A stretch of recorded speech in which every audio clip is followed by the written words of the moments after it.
Okay, we begin again. Hello, I'm the Jumbo Storyteller, and this is my new channel. You can like, subscribe, and trust me, you're definitely going to love my stories. Stay tuned. We begin again. The title of the story is The Hustle Chronicles by me. Well, let's begin. There are two kinds of people in this city.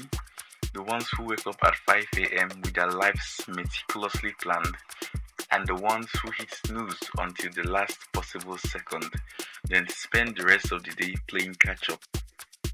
Jidenna, he belongs to the latter category. Jidenna is a Nigerian immigrant making a name for himself in the chaotic streets of What? New York. That's chaotic, please forgive me. Jidenna had but one goal: to secure the bag, avoid every kind of unnecessary drama, and maybe, just maybe, find love without it turning into a Nollywood level disaster. But the city had other plans. Take today for example, his boss, Mr. Whitaker, a man with the emotional range of a stapler, had just dropped a bombshell. We need you to take the lead on the Kensington project. Big deal, make or break, he said. Translation: if you mess this up, start updating your resume. Now, Jidenna wasn't new to pressure.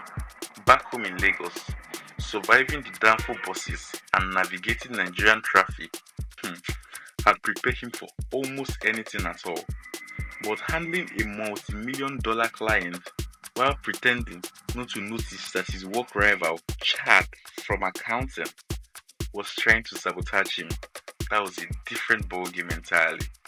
Meanwhile, just across town, Tiwa was dealing with a different kind of crisis. Tiwa is a stay-at-home mom who once had a promising career in marketing. She was now knee-deep in diaper changes and mommy blogs telling her how to thrive, not just thrive, but thriving felt impossible when her 2-year-old Amari had just redecorated the living room walls with a suspicious brown substance. Don't ask. Her husband Tunde, a freelancer who works from home, picked over his laptop. Babe, I think she's trying to express herself artistically. Tiwa gave him this kind of look that would curdle a fresh milk. Well, back in the city, in Jidenna's day, had gone from bad to ridiculous.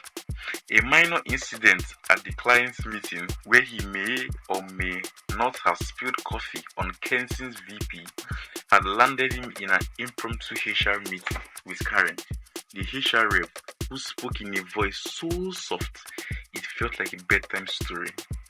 Jidenna, we value your contributions, but we also encourage mindfulness. Mindfulness? My guy was just trying to survive you all. As if the universe hadn't done enough, fate decided to throw him in some romance. Enters Simone, the effortlessly cool Brooklyn-born project manager with a sharp tongue and even sharper heels that could send stones to your heart. She was everything Jidenna liked. She was smart, she was independent, and completely out of his league, and he knew. Rough day, she asked, sliding him a coffee. You have no idea, he muttered. Little did he know, Simone had a secret of her own. Meanwhile, at home, Tiwa had reached her breaking point.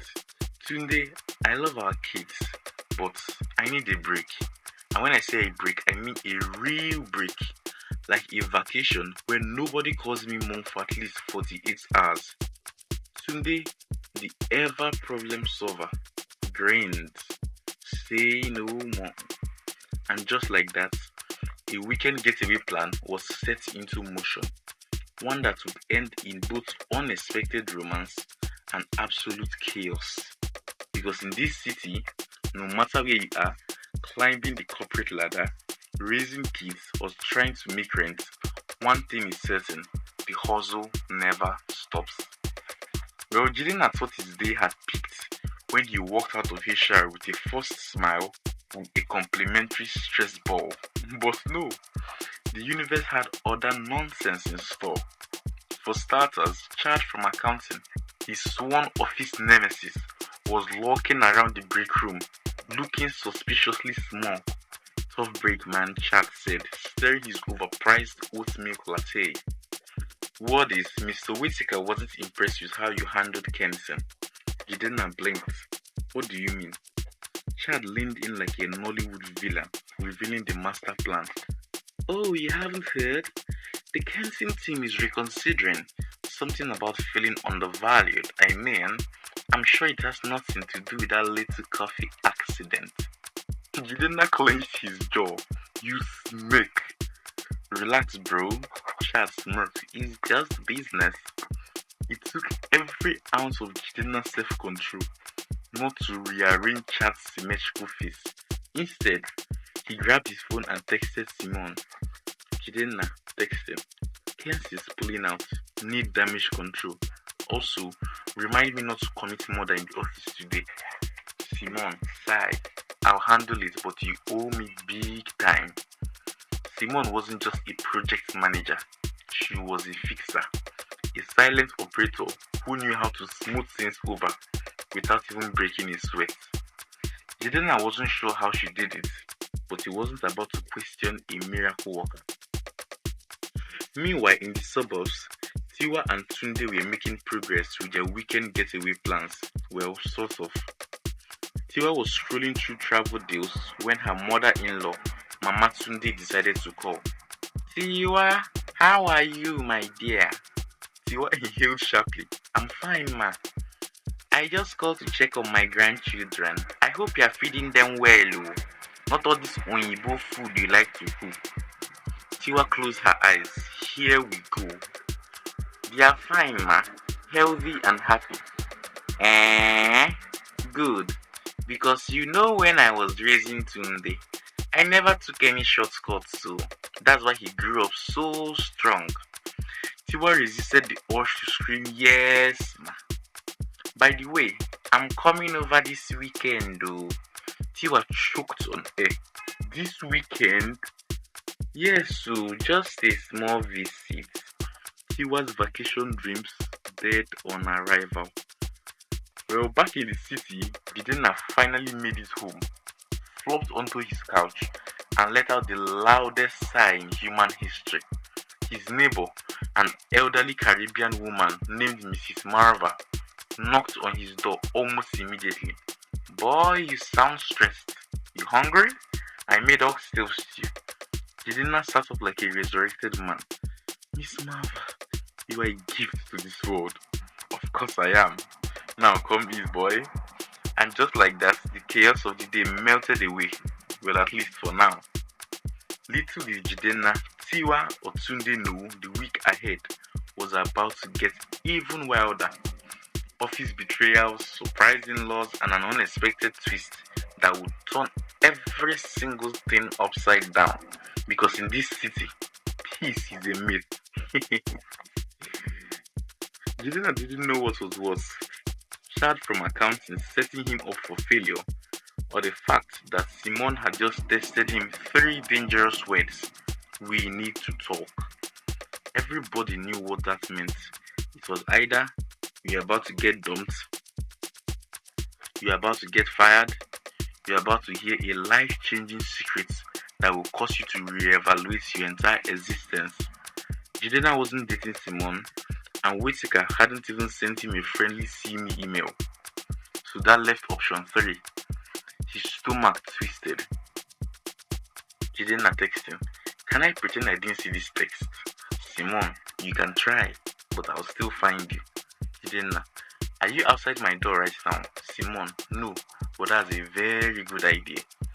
Jidenna groaned and dragged himself off the couch. Whatever Simon had to say, it wasn't going to be good. Meanwhile, on the other side of town, Tiwa was spiraling, literally. Her weekend getaway was ruined. The thought of spending the entire Saturday making sure Mama Tunde didn't find anything to complain about was already giving her a migraine. Tunde, ever the optimist, was unfazed. Babe, look on the bright side, he said, stuffing his face with chin chin and juice. At least he's not staying for a whole week. See what gave him such a deadpan star. Yeah? See what gave him, man. Gave him a deadpan star. Ah, would you like to survive the night? Tunde wisely shut up. Back in the city, Jidenna arrived at Simon's apartment, prepared for the worst. Simon opened the door, looking too calm. That was never a good sign. You are alive, she said.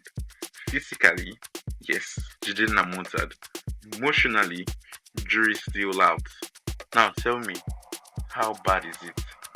Simon crossed her arms. Kenton isn't just pulling out of our deal. They are pulling out because Chad got into their CEO's good books and offered them a better deal. Jidenna's blood pressure skyrocketed. Wait, what? Oh, and one more thing, Simon added. Chad is getting promoted. Jidenna sat down. His spirit left his body. He was going to lose his job. His life was definitely over. Aww. Simon sat across from him, completely unbothered. So what's your next move? My next move? Jidenna laughed bitterly. I don't have one. I might just pack my bags and go back to Nigeria. Maybe open a small suya joint and managing life. Simon smirked. Oh, but you could fight back. Jidenna raised an eyebrow. What do you mean? Simeon leaned in. I mean, what if we took Chad down before he got too powerful? Jidenna blinked. You do realize you sound like a movie villain, right? Thank you, Simon said proudly. Jidenna sighed. Alright, fine. What's the plan? Simon grinned. Let's just say Chad won't see this coming. Whatever she had planned, Jidenna had a feeling it was about to get very messy. And he was right. Because by the end of the week, office betrayals, an unexpected romantic twist, and the surprise visitor, who definitely wasn't invited, would turn everything upside down. The hustle was about to get real. To be continued, fams. Bye.